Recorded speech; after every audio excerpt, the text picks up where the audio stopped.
Right, so I need to get heading back to the greenhouses because I have some chores that I need to get done today.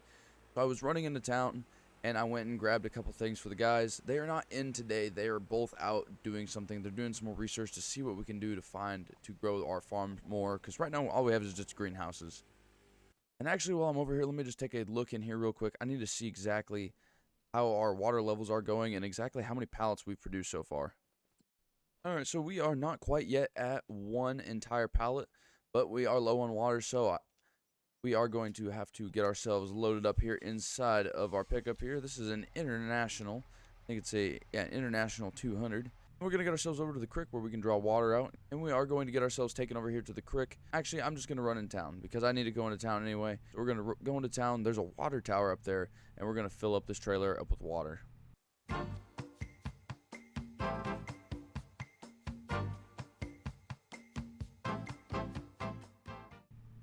Right, so remind me never to actually go into town and get water from the water tower, because that ended up costing me about $642, whereas I could have just went to the creek and I could have got it all for free. So we're going to not do that ever again. That was very stupid, and I guess I should have known that, because I guess water in town is never free. Everyone's got to pay for something somehow, whether it's by money or by their time. But we're going to keep going to this creek from now on and getting our water for free.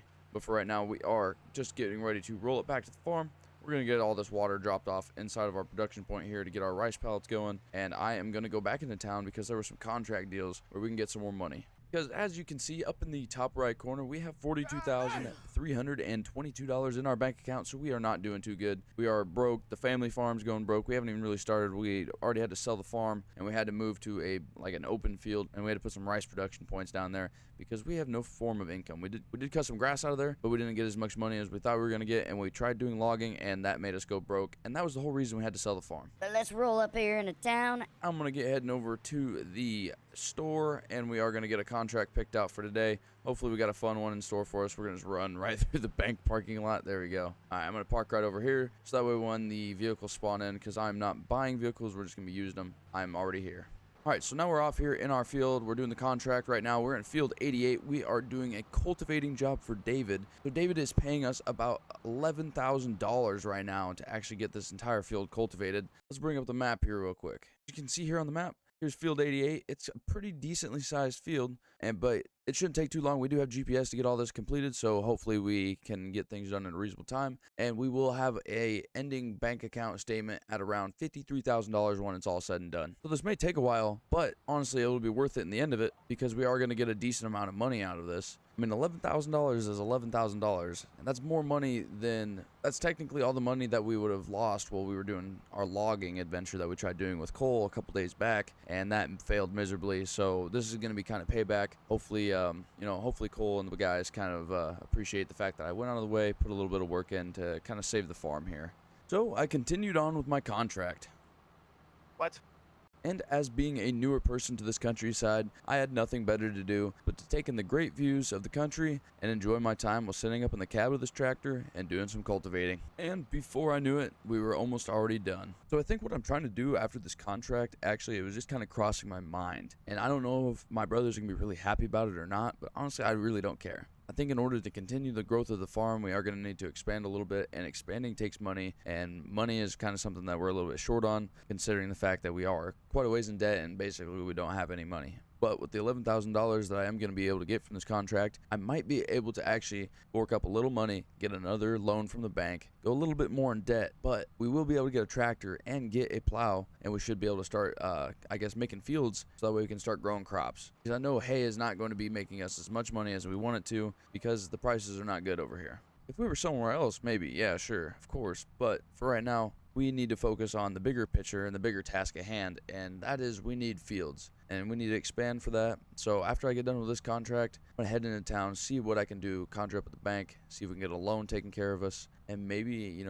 we can get ourselves a tractor. But we'll have to see. Right, so in order to be able to afford this tractor right here, so this is the John Deere 3650, it is right now sitting at $45,000. I had to go and get a $10,000 loan for this tractor. So right now it produces 116 horsepower. And I kind of want, I don't know what kind of wheel setup I want on it just yet, but we'll figure that out here in a second. Probably just go with whatever the cheapest option is. For my front weights, we are probably, honestly, just might have to spend the money to get some front weights because I am going to be pulling a plow, and I don't want to have to like topple end over end when I do this. And for license plate, get rid of that. I don't want a license plate. And I think right there, ladies and gentlemen, that is our first tractor that is going to be on the farm. So this is coming straight out of our pocket. This is a John Deere 3650. Let's get it. Oh yeah, there we go. All right, and just like that, we're already here back at the store. We're gonna hop in here real quick and we're gonna get ourselves hooked up to our I think that's a three bottom plow. Yeah, we're gonna get ourselves hooked up here to this 3-bottom plow. It is the only plow that I could find that was like small enough, cheap enough, and didn't have an excessive amount of horsepower that was too much for like this tractor. And I don't think we still, even if we have those front weights on there, I don't even know if we have enough front weights. But let's head back to the farm. We got $5,453 left in our bank. My brothers are going to be so mad when they find out. Oh my goodness. Right, so we're back at the farm now. And I think just to make sure that we have enough room for, I guess, getting some grass out of here as well, so that way we can continue to do hay in the future, because I think that's going to be kind of a profitable thing if we go to get some cattle or some stuff like that going on. So let's see, the road is right there. I think we'll just go place this down right here for now, and we are just going to go right along this, I guess, this patch of grass right here where we differentiated the cut between, I guess, when we did our hay and all that stuff. I think so far so good. Oh man, that's a deep divot right there. Okay, well, we'll get that figured out when we get done here. But I think what I'll do is I'm going to go through and I guess do a perimeter, get an outline of the field going for right now. And then once that outline's done, we'll go through and get the inside of the field all done. I think that should be far enough. I don't know exactly what we're going to be planning here, but we'll figure that out in the coming future. Here we go. I like fix myself. I'm all over the place. I don't know what I'm doing. This is my first time ever plowing, so I got to kind of figure out what I need to do with buttons I need to push and all that stuff. So what's cool about these ruts that kind of like this plow creates is I really don't even have to like, I mean, I kind of got to steer the tractor a little bit, but I almost don't have to steer the tractor at all because these ruts allow the tractor just to kind of like get guided through here. So that's kind of cool. But we do have the perimeter of the field all completed. So that's sweet. So there's nothing to it right now but to just keep going back and forth. And so I got a little while until that's all complete. And then once that's done, we'll have our first field.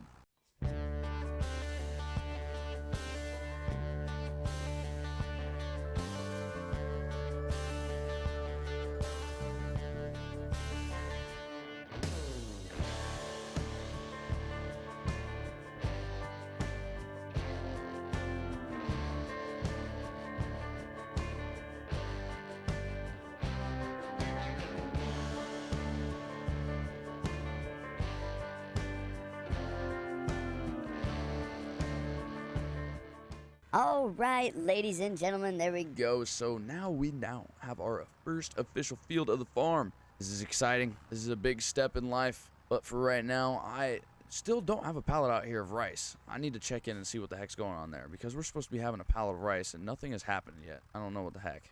Let's go ahead and get ourselves in the greenhouse here. Let's see. Owned by 3 Dudes Farm. That's us. Go ahead and look here, and we still have 43 liters out of 500 liters. I don't know exactly. I guess we don't have enough time yet. Maybe we gotta wait a little bit longer. But let's get ourselves here on Sean's dirt bike. We're gonna run back into town, and I think what I am going to do is I'm gonna gamble our last few dollars on getting some seed and possibly a planter to plant some seed down in the ground. I don't know what we're gonna plant yet, but we're gonna figure that out. Alright, so we're just getting back from the store now. So we have a pallet full of seed here, and then we have our tractor that's got its cultivator hooked up to it. We got this field all prepped and ready to get seed put on top of the ground. So I didn't get a direct seeder. I kind of got a, I guess, an over-the-ground seeder, which is going to be kind of something new that I've never used before, I guess. But the way I think it works is we can use this on like planting soybeans, wheat, straw, other grass, and all that kind of stuff, so we can get some crops put in here. I think we might try to do some wheat because it is later in the year. And I think we could probably get some winter wheat going before the first snowfall happens this year. So we are going to get the disc all unhooked, and we are going to get ourselves hooked up to our seeder. And once that's done, we should be able to get some planting done. But anyways, guys, thanks for watching. Subscribe.